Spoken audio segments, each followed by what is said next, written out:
Recording in progress. 하나님 아버지 감사합니다.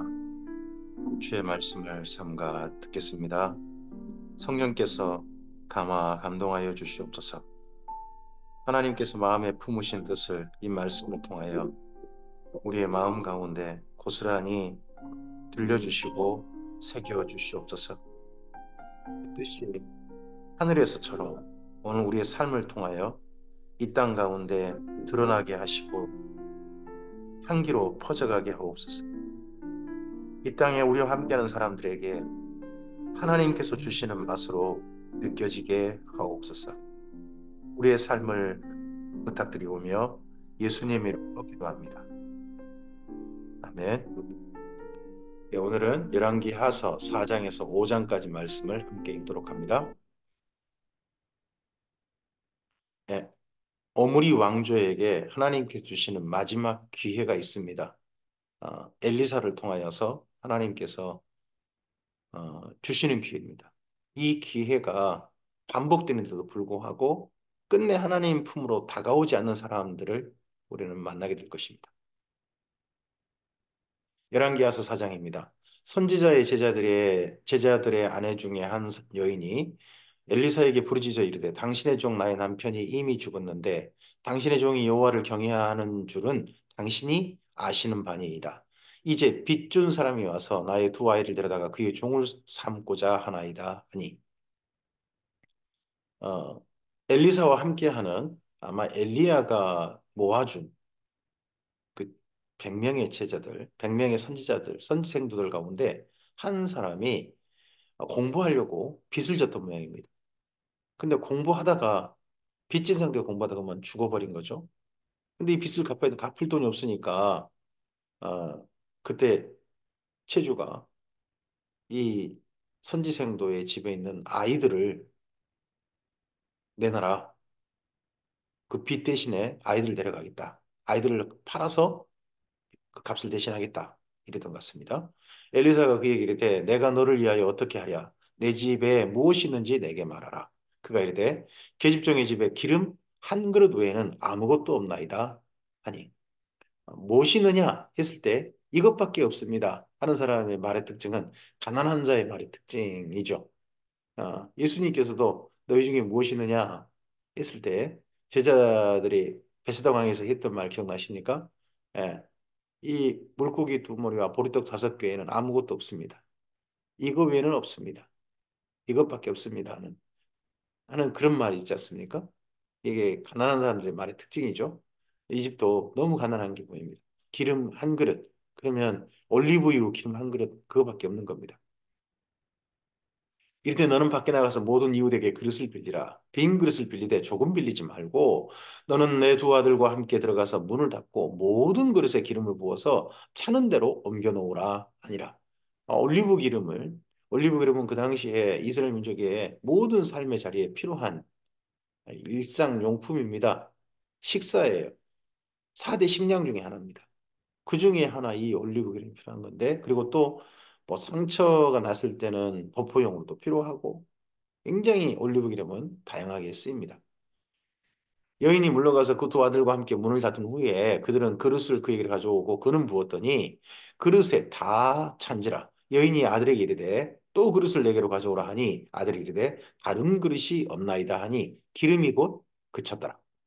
그 여인이 하나님의 사람에게 나아가서 말하니 그가 이르되 너는 가서 기름을 팔아 빚을 갚고 남은 것으로 너와 내 두 아들이 생활하라 하였더라.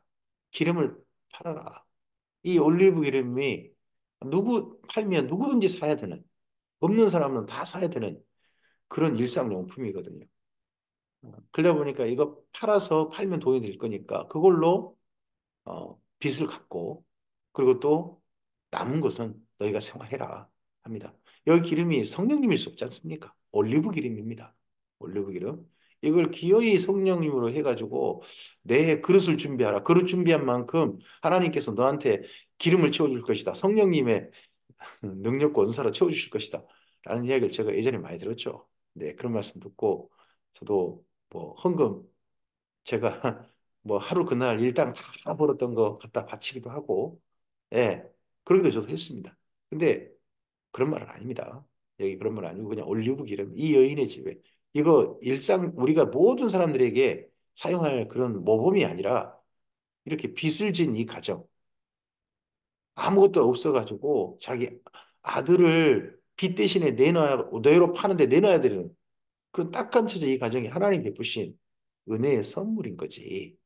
우리 모두에게 주시는 모범은 그처럼 하나님께서 우리의 형편들을 살피신다 하는 것은 우리가 충분히 받아들일 수 있으나 이 기름이 성령님이다. 그렇게 받아들일 것은 아니라는 겁니다. 하루는 엘리사가 수넴에 이르렀더니 거기에 한 귀한 여인이 그를 간권하여 음식을 먹게 하였으므로 엘리사가 그곳을 지날 때마다 음식을 먹으러 그리로 들어갔더라. 이 수넴이 사마리아하고 갈멜산 그 중간에 있는 지점입니다. 중간에 있는 지점. 거기에서 한 여인이 엘리사를 이렇게 강권해서 자기 집에 모셔서 식사를 대접하고 하룻밤 지내고 가시게 했습니다. 아, 이렇게 하면서 여인이 한 가지 더 하죠. 여인이 그의 남편에게 이르되 항상 우리를 지나가는 이 사람은 하나님의 거룩한 사람인 줄 내가 아노니 청하건대 우리가 그를 위하여 작은 방을 담 위에 만들고 침상과 책상과 의자와 촛대를 두사이다. 그가 우리에게 이르면 거기 머물리이다 하였더라. 담 위에다가 작은 방을 만들자. 그럼 담이 엄청나게 넓은 겁니까? 그런 건 아니고 이게 이스라엘 민족의 집은 옥상이 있어요. 그 옥상 위에다가 담 위는 옥상이 되겠죠. 지붕 대신 옥상이 있는 거예요. 그 옥상 위에다가 작은 방을 만들자는 거예요. 그러니까 담 위에 만드는 건 아니고 1층 위에다가 작게 방을 하나 만들자. 그런 이야기인 겁니다. 하루는 엘리사가 거기에 이르러 그 방에 들어가 누웠더니 자기 사환 게하시 이르되 이 수냄 여인을 불러오라 하니 곧 여인을 부르매 여인이 그 앞에 선지라.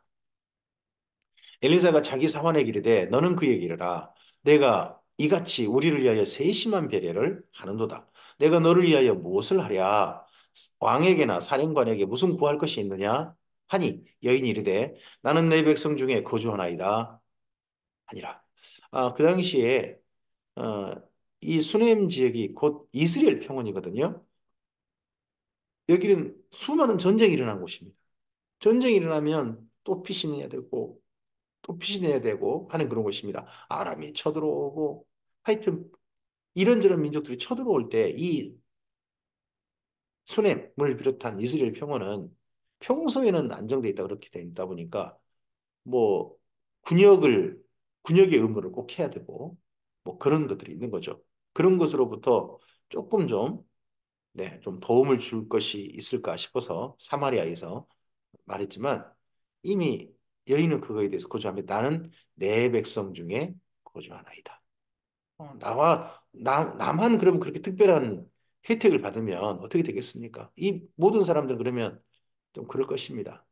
이 여인은 자기만 특별한 대책 혜택을 받기를 원치 않았습니다. 엘리사가 이르되 그러면 그를 위하여 무엇을 할까? 무엇을 하여야 할까 하니 게하시가 대답하되 참으로 이 여인은 아들이 없고 그 남편은 늙었나이다.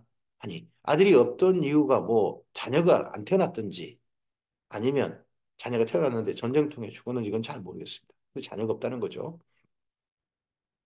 이르되 다시 부르라 하여 부르매 여인이 문에 서니라. 엘리사가 이르되 한 해가 지나 이때쯤에 내가 아들을 안으리라 하니 여인이 아니로소이다. 내 주 하나님의 사람이여 당신에게 입장을 속이지 마옵소서 하니라. 여인이요 방에 들어온 게 아니라 밖에 문에 섭니다. 이게 A를 갖추는 모습이 보이죠. 예. 여인이 과연 잉태하여 한 해가 지나 이때쯤에 엘리사가 그 여인에게 말한 대로 이 집에 하나님께서 아들을 선물로 주셨습니다. 그 아이가 자라매 하루는 추수꾼들에게 나가서 그 아버지에게 이르렀더니 그의 아버지에게 이르되 내 머리야 내 머리야 하는지라 그의 아버지가 사환에게 말하여 그 어머니에게로 데려가라 하매 곧 어머니에게 데려갔더니 낮까지 어머니의 무릎에 앉아 있다가 아 죽은지라 죽어버렸어요. 아이가 그렇게 늙은 나이에 두 부부 사이에 한 생명이 태어나면 얼마나 귀하겠습니까? 얼마나 사랑스럽겠습니까? 근데 그 아이가 죽어버렸어요. 아프다 아프다 그러면 죽어버렸단 말이에요. 아무것도 할 수 없는 상태에서. 그의 어머니가 올라가서 아들을 하나님의 사람의 침상 위에 두고 문을 닫고 나와 그 남편을 불러 이르되 청하건대 사환 한 명과 나귀 한 마리를 내게로 보내소서 내가 하나님의 사람에게 달려갔다가 돌아오리이다 하니 이때 갈멜산에 아마 엘리사가 가 있었던 것 같습니다. 이 여인이 갈멜산으로 달려가거든요. 그 여인이 이르되 초하루도 아니요 안식일도 아니걸 그러면 초하루나 안식일에 갈멜산에 가서 하나님의 제단에서 함께 제사 드렸던 사람 중에 이 수냄 여인이 있었던 것 같죠?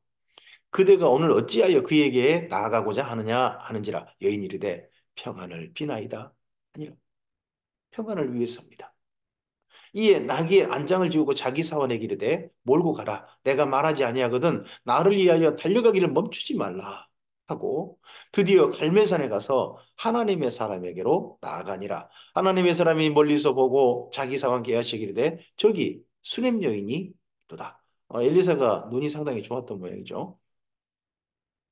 너는 달려가서 그를 맞아 이르기를 너는 평안하냐 내 남편이 평안하냐 아이가 평안하냐 하라 하였더니 여인이 대답하되 평안하다 게하시에게 대답하고요 산에 이르러 하나님의 사람에게 나아가서 그 발을 아는지라. 아마 이 여인이 엘리사를에게 이렇게 행동했던 건 처음일 겁니다.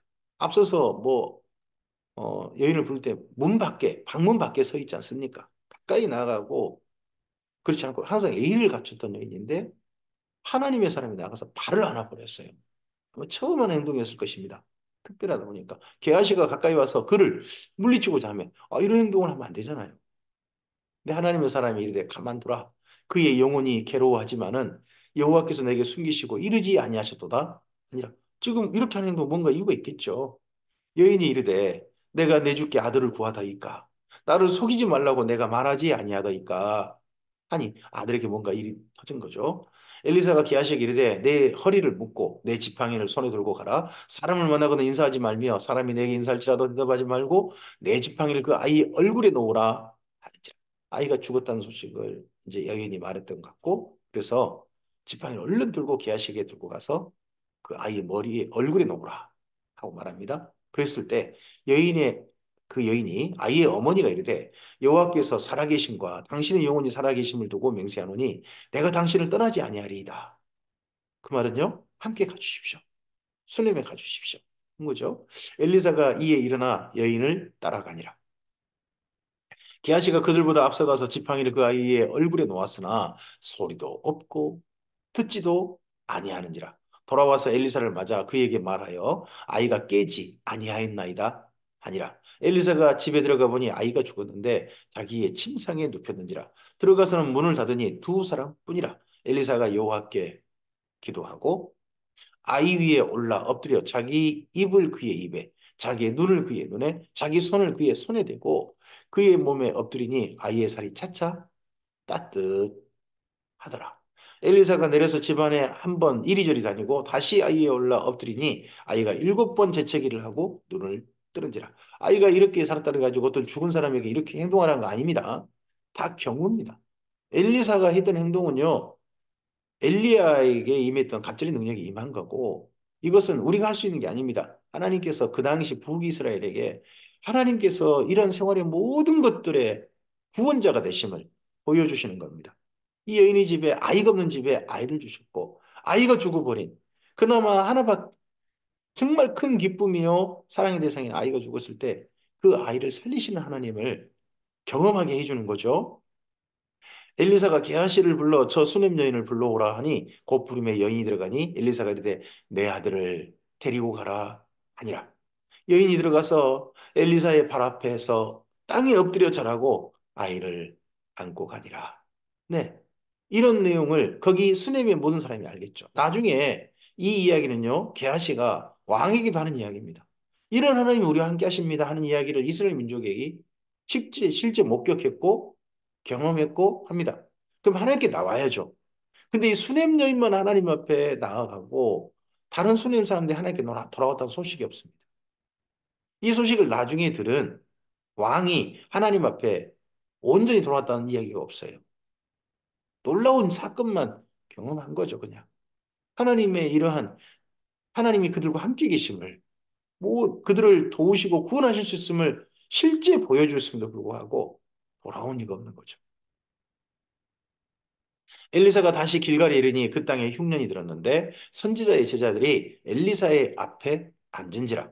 엘리사가 자기 사환에게 이르되 큰 솥을 걸고 선지자의 제자들을 위하여 국을 끓이라 하며 한 사람이 채소를 캐러 들에 나아가 들포도 덩굴을 만나 그것에서 들호박을 따서 옷자락에 채워가지고 돌아와 썰어 국 끓이는 솥에 넣되 그들이 무엇인지 알지 못한지라.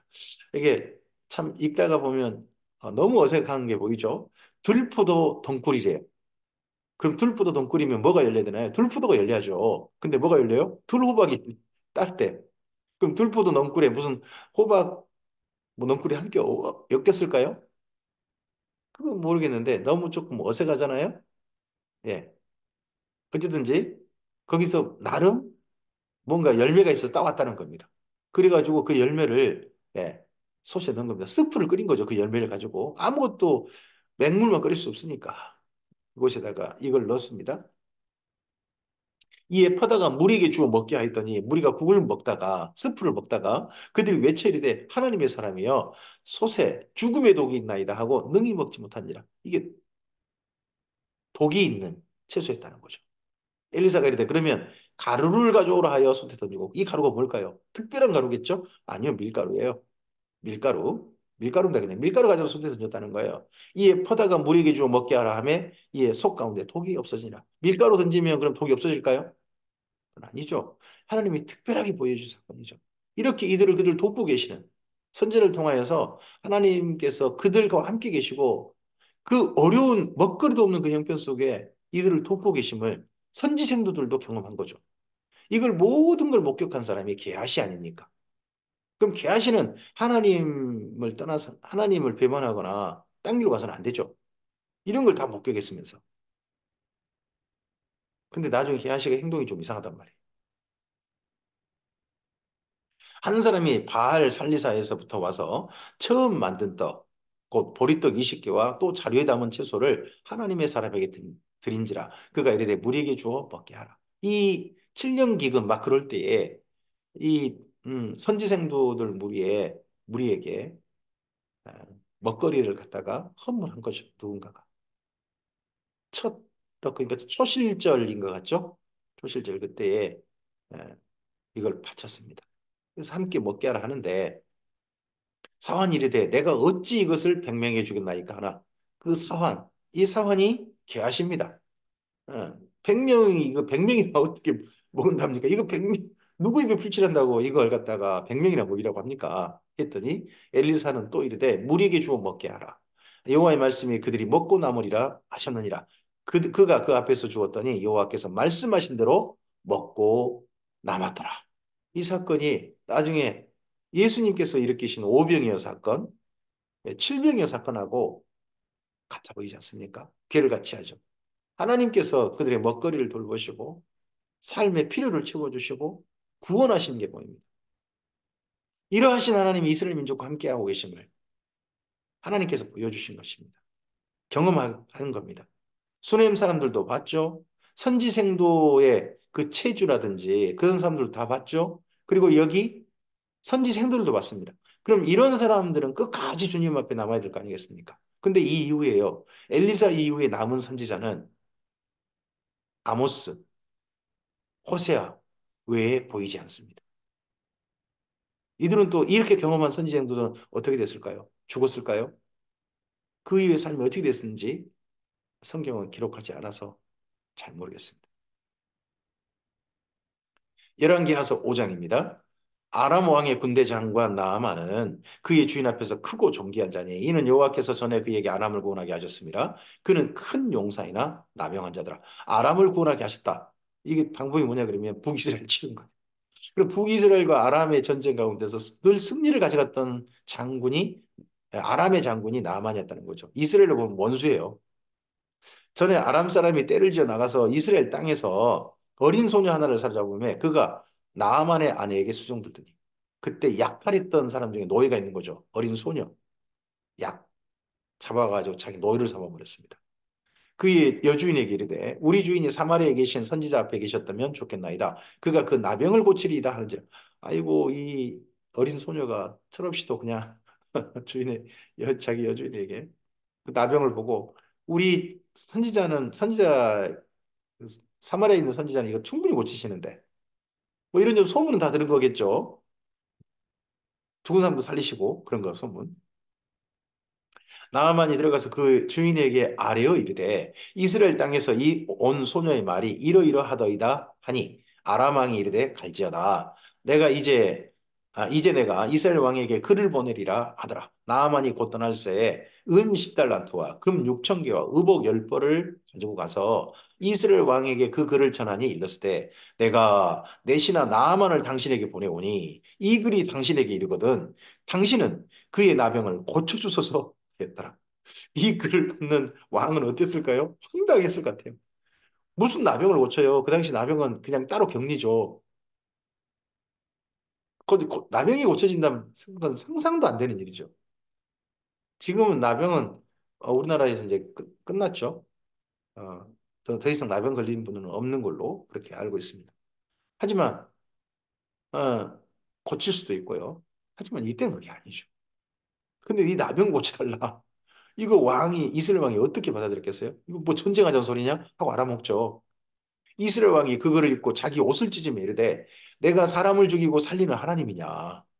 그가 어찌하여 사람을 내게로 보내 그의 나병을 고치라 하느냐? 진짜 황당했을 것 같아요. 너희는 깊이 생각하고 저 왕이 틈을 타서 나와 더불어 시비하려 함인 줄 알라 아니라 하다 전쟁의 핑계가 없어가지고 저 나아만 그가 저 걸린 나병은 또 정한 나병인 것 같아요. 하얀 온몸이 하얘지는 그러니까 피부에 멜라닌 색소가 없어져가지고 백탁병이라고 하는데 그런 그 나병이었던 것 같아요. 사람을 못 만나고 전염성인 나병은 아니고요. 그 병을 고쳐달라고 하냐. 전쟁하려는 핑계다. 우리 못하겠다 그러면 전쟁하려고 좀 그러는 거다. 하고 알아먹은 거죠. 이 이스라엘 왕이요. 좀 그럴 만하다고 봐요. 하나님의 사람 엘리사가 이스라엘 왕이 자기 옷을 찢었다함을 듣고 왕에게 보내어 이르되 왕은 어찌하여 옷을 찢나이까 이 사람을 내게로 보내소서 그가 이스라엘 중에 선지자가 있는 줄 알리이다 아니라 이때 엘리사가 어디에 있었을까요? 나아만이 이에 말들과 병거들을 거느리고 이르러 엘리사의 집 문에 서니 이 집이 사마리아에 있을까요? 아니면 갈멜에 있을까요? 아니면 길갈에 있을까요? 어디 있을까요? 예. 아마도 사마리아에 있을 가능성이 더 높다고 봅니다. 사마리아 같은 사마리아 안에. 그래서 사마리아에 있는 엘리사의 집에 이르니까 엘리사가 사자를 그에게 보내어 이르되 너는 가서 요단강에 몸을 7번 씻으라 내 살이 회복되어 깨끗하리라 하는지라. 어, 그 사마리아에서 당신 바로 저쪽 그 요람 아람으로 가지 말고 중간 좀 들렀다 가시오. 요단강 들러가지고 거기서 몸 좀 씻고 가시오. 하는 겁니다. 7번. 나아만이 노하여 물러가며 이르되 내 생각에는 그가 내게로 나와서 그의 하나님 여호와의 이름을 부르고 그의 손을 그 부위에 흔들어 나병을 고칠까 하였도다. 그러면 이게 11절 말씀이 저쪽 아람식 치료법이겠죠. 아람식 치료법. 아람에서는 어떤 신의 은총을 치료 가운데 나타낼 때 먼저 하나님 딱 서가지고 하나님의 이름을 부르고 그리고 손을 그 어떤 병 부위 그런 부위에다가 막 흔들어서 그러면서 신의 은총을 구하는 그런 게 나름 있나 보죠. 각 나라마다 어떤 신의 은총이 임하게 하는 그런 미신 그런 것들이 나름 있죠. 근데 아람은 이래 보입니다. 그 다메섹강 아바나와 바르발은 이스라엘 모든 강물보다 낫지 아니하냐. 내가 거기서 몸을 씻으면 깨끗하게 되지 아니하랴 하고 몸을 돌려 분노하여 떠나니. 그럼 이대로 갔다가요 전쟁이 일어났을 겁니다. 그의 종들이 나와 말하여 이르되 내 아버지여 선지자가 당신에게 큰 일을 행하라 말하였다면 행하지 아니하였으리까 나병이 낫는다는데 이거 못하겠습니까? 하물며 당신에게 이르기를 씻어 깨끗하게 하라 하미리까 하니 아니 여단강 둘러가지고 씻으면 된다면서요. 그러면서 나병이 난다. 그럼 해봐야죠. 돈 드는 것도 아니고 이건 못하겠습니까? 하고 함께한 병사들이 이야기합니다. 나아만이 이에 내려가서 하나님의 사람의 말대로 요단강에 7번 몸을 잠그니 그의 살이 어린아이 살같이 회복되어 깨끗하게 되었더라. 요단강 중에 어디 상류 요단강인지 아니면 갈릴리 호수에서 뭐 사이로 내려가는 하리오 요단강인지 모르겠습니다만은 하여튼 그곳이 씻어서 7번 씻어가지고 깨끗하게 되었다는 겁니다. 우리 나병 환자가 7번 어떤 물에 깨끗한 물에 흐르는 물에 강물에 씻으면 병이 나을까요? 우리나라 나병 환자분을 뭐 있을 때 데려가서 그렇게 하면 될까요? 이런 거 아니죠. 이건 전부 다 하나님의 특별한 은혜죠. 이런 걸 경우로 생각하셔야지.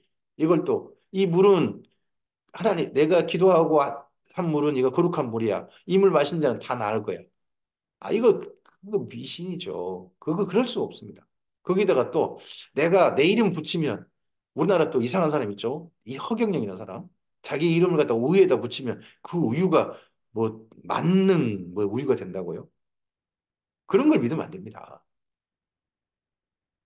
나만이 모든 군대와 함께 하나님의 사람에게 돌아와서 그의 앞에 서서 이르되 내가 이제 이스라엘 외에는 온 천하에 신이 없는 줄을 아나이다. 청하건대 당신의 종에게서 애물을 받으소서하니 여단 강으로 갔다가 다시 사마리아로 온 거죠. 그러면 이를 봐서는 굉장히 바로 거기서 그냥 아람으로 갈 수도 있잖아요. 근데 돌아온 거예요. 돌아와서 이렇게 고백하는 거죠. 하나님밖에 없는 줄 아나이다. 혹시 떠오르지 않습니까? 예수님께 그 나병 환자 10명이 찾아온 적 있잖아요. 예수님께서 너희 몸을 제사장에게 보이라 하신 말씀을 듣고 10명이 떠나가다가 자기 병들이 나은 거 확인했잖아요. 그랬을 때 예수님께 다시 돌아와서 자기가 병 나았음을 고하고 하나님께 찬양 올려드렸던 사람은 어디 사람이었습니까? 사마리아 사람 한 사람이었다라는 이야기가 있지 않습니까? 누가복음에. 근데 여기 나아만과 비슷한 보이죠? 나아만도 요단강 가다가 다시 돌아온 겁니다. 사마리아로. 이르되 내가 섬기는 여호와께서 살아계심을 두고 맹세하느니 내가 그 앞에서 받지 아니하리라 하였더라. 그러나 엘리사는 거절했습니다. 나아만이 받으라고 강권하되 그가 거절하니라. 나아만이 이르되 그러면 청하건대 노새 2마리의 실을 흙을 당신의 종에게 주소서. 이제부터는 종이 번제물과 다른 희생 제사를 여호와 외 다른 신에게는 드리지 아니하고 다만 여호와께 드리겠나이다. 하나님께만 물어보겠습니다. 하나님께만 제사 드리겠습니다. 이전에 나만이 다른 그 아람의 신을 섬겼을 것 같아요. 하지만 다시는 이제 그런 신 섬기지 않고 오직 여호와 하나님께만. 그러면 나아만은 하나님께 하나님의 특별한 도우심을 받고 은혜의 선물을 받고서 하나님께 돌아온 사람인 거죠.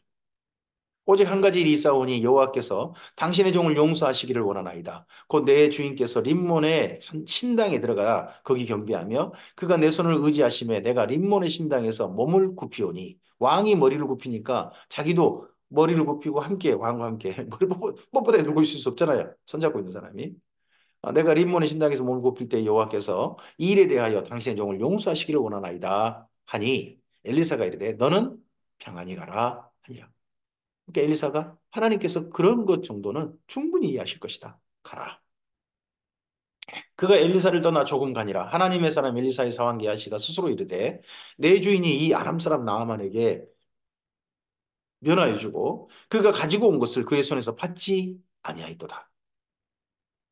여호와께서 살아계심을 두고 맹세하노니 내가 그를 쫓아가서 무엇이든지 그에게서 받으리라 하고 여호와께 살아계심을 두고 맹세 이게 받을 일이 여호와께 살아계심을 두고 맹세할 일입니까? 나아만의 뒤를 쫓아가니 나아만이 자기 뒤에 달려옴을 보고 수레에서 내려 맞이하여 이르되 평안이냐 하니 이 사환을 게하시를 자주 보다 보니까 나아만이 세상에 수레에서 내려서 장군이 수레에서 그냥 맞이할 수도 있잖아요. 수레 밖에 게하시는 서 있고 근데 수레에서 내려서 게하시를 맞이해요.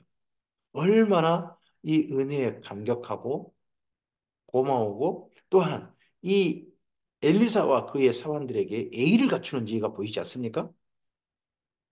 그가 이르되 평안하나이다. 내 주인께서 나를 보내시며 말씀하시기를 뭐 엘리사가 보낸 거 아닌데 지금 선지자의 제자 중에 두 청년이 에브라임 산지에서부터 내게로 왔으니 청하건대 당신은 그들에게 은 1달란트와 옷 2벌을 주라 하시더이다.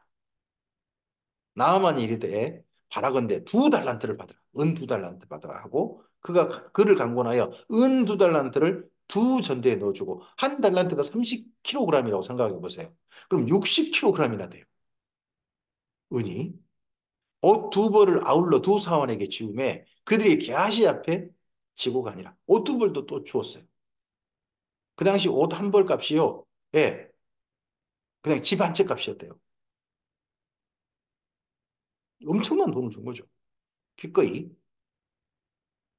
언덕에 이르러서는 게하시가 그 물건을 두 사람의 손에서 받아 자기 집에 감추고 그들을 보내 가게 한 후 들어가 그의 주인 앞에 서니 엘리사가 이르되 게하시야 내가 어디서 오느냐 하니 대답하되 당신의 종이 아무데도 가지 아니하였나이다. 내가 뭔 일 했까니요? 시침 뚝 떼는 거죠. 자기 이익 다 챙기고서 하나님을 이용해서 자기 이익 챙기고서 시침 뚝 떼는 사람 게하시와 비슷한 성품을 가진 사람일지도 모르죠. 엘리사가 이르되 한 사람이 수레에서 내려 너를 맞이할 때 내 마음이 함께 가지 아니하였느냐. 지금이 어찌 은을 받으며 옷을 받으며 감남원이나 포도원이나 양이나 소나 남종이나 여종을 받을 때이냐. 이 작은 것 하나 받아서는 안 될 때 아니냐. 지금 아마 이때 정도에 북이스라엘은 아람의 침략도 받고 7년 기근도 들고 온 이스라엘이 고통을 받고 있었겠죠. 그들이 비록 하나님께 돌아오진 않지만 그들을 바라보시는 하나님, 그리고 그들을 지켜보는 엘리사의 마음이 너무 슬프고 아픈 때인 거죠. 그러므로 나아만의 나병이 내게 들어 내 자손에게 미쳐 영원토록 이르리라 하니 게하시가 그 앞에서 물러나오매 나병이 발하여 눈같이 되었더라. 그러면 순식간에 이 게하시에게 백탁병이 걸린 거죠. 그럼 나중에 왕이 게하시를 만났을 때 게하시가 이 백탁병, 피부가 색소가 없어져 버리는 그런 상태로 왕을 만났을 가능성이 높죠. 오늘 여기까지입니다. 하나님께서 이 엘리사를 통하여서 북이스라엘의 하나님 생활의 이 수많은 사건들 구원할 수 있으시다. 나만 한 사람 병을 고쳐주시니까 나만이 이후에 아람의 침략을 그가 굉장히 많이 막았을 겁니다. 이 이후에 아람의 왕이 북이스라엘 쳐들어오려다가 자꾸 막히니까 아람의 자기 나라에 첩자가 있는 거 아니냐 하는 생각을 하게 된 것도 나만 덕분인지도 모르죠. 그렇게 막았을 것입니다. 수냄 여인이 아들이 죽었다가 사는 것도 보았을 것입니다. 아들이 없다가 아들이 생기고, 네. 그리고 선지생들도 하나님의 놀라운 은혜를 경험했습니다. 이 모든 것들을 경험하면서 놀라워했을지 모르지만 또 그런 소문이 이스라엘 민족에 퍼졌는지 모르지만 하나님께 돌아온 사람은 없습니다. 이게 안타까운 것입니다. 그런다 할지라도 하나님께서는 엘리사를 통하여서 북이스라엘에 사랑을 베풀고 계시고 북이스라엘에 구원하신 하나님을 보여주고 계십니다. 오늘 우리를 통해서 하나님께서 뭘 원하시겠습니까? 이 땅의 사람들이 그냥 돌멩이에 뭘 부딪히는 것 같고 나무에다가 이야기한 것 같다 할지라도 사랑하는 일을 포기할 수 없으신 분이 우리 하나님 아니십니까? 오늘 우리를 통해서 그렇게 이 땅에 아직 하나님을 알지 못하는 사람들에게 하나님의 사랑하고 계심을 드러낼 수 있는 사람들이 바로 우리들입니다. 오늘도 하나님께서 우리 가운데서 구원하고 우리를 인도하고 계심을, 보호하고 계심을 경험할 사람들이 바로 우리들입니다. 그래서 그런 하나님을 드러내야 할 사람들에게 그런 하나님을 보여줄 수 있는 사람들이 바로 우리들입니다. 주님의 구원의 은혜의 역사가 오늘 우리를 통해서 이 땅 가운데 드러나길 바랍니다. 하나님의 이 땅을 사랑하신 그 뜻이 오늘 우리를 통한 이 땅 가운데 펼쳐지고 빛으로 나타났으면 좋겠습니다. 사람들이 맛보았으면 좋겠습니다. 그렇게 가려가는 우리에게 주께 성령의 도우심을 함께 하실 줄 믿습니다. 감사합니다.